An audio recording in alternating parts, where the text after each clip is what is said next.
আমাদের দুর্ভাগ্য আমাদের দেশের শিক্ষা ব্যবস্থা সেই রকম তো নয়, বরঞ্চ অত্যন্ত নিম্নমানের।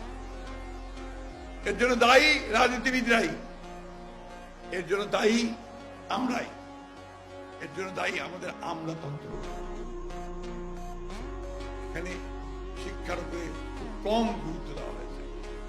আমরা বিএ পাস করাই, এমএ পাস করাই চাঁদপুরের গ্রাম থেকে অথবা আমার ঠাকুরের গ্রাম থেকে। সে ঘুরে বেড়ায়, কোনো কাজ পায় না, কারণ বিএ পাস এমএ পাসকে চাকরি দিয়ে আমরা পারবো না। কিন্তু সে যদি বিএসসি পাস করতো অথবা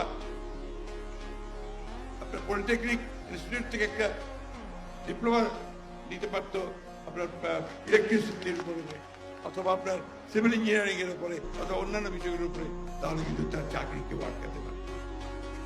এই যে নীতির ব্যাপারটা, এখানেই রাজনীতিবিদদের ফেলিয়ার।